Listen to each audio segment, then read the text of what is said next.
Control line کی دونوں جانب اور دنیا بھر میں مقیم کشمیری کل جماعتی حریت کانفرنس کی اپیل پر آج یوم حق خود ارادیت اپنی جدوجہد آزادی کو اس کے منطقی انجام تک جاری رکھنے کے عزم کی تجدید کے ساتھ منا رہے ہیں۔ یوم حق خود ارادیت کے موقع پر مقبوضہ جموں کشمیر کے علاوہ آزاد کشمیر، پاکستان اور دنیا کے تمام بڑے دارالحکومتوں میں احتجاجی مظاہرے، ریلیاں، سیمینارز اور دیگر پروگرام منعقد کیے جا رہے ہیں تاکہ اقوام متحدہ کو تنازع کشمیر کے حل کے لیے اپنی قراردادوں پر عمل درآمد اور کشمیری عوام کو بھارتی جبر و استبداد سے نجات دلانے کا وعدہ یاد دلایا جا سکے۔ اقوام متحدہ کی سلامتی کونسل نے 1949 میں آج ہی کے دن ایک قرارداد منظور کر کے اقوام متحدہ کے زیر اہتمام رائے شماری کے ذریعے کشمیری عوام کو اپنے مستقبل کا فیصلہ خود کرنے کا موقع دینے کے حق کو تسلیم کیا۔ ہر سال 5 جنوری کو دنیا بھر میں کشمیری عوام کے حق خود ارادیت کے دن کے طور پر منایا جاتا ہے۔ 5 جنوری 1949 کی قرارداد نے نہ صرف کشمیری عوام کو اپنے حق خود ارادیت کا احساس دلایا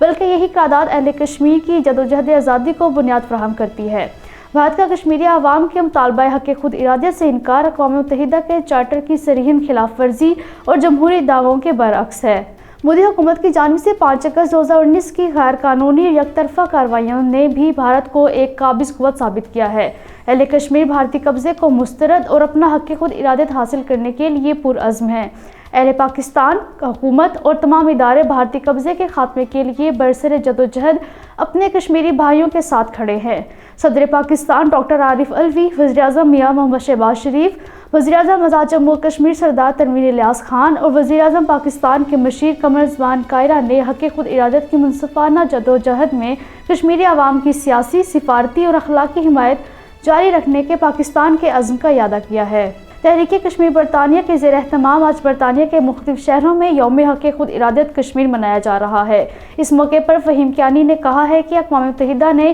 اگر اپنی ساکھ بچانی ہے تو وہ بھارت کو کشمیری عوام کے ساتھ کیے گئے اپنے وعدوں پر عمل درآمد پر مجبور کرے۔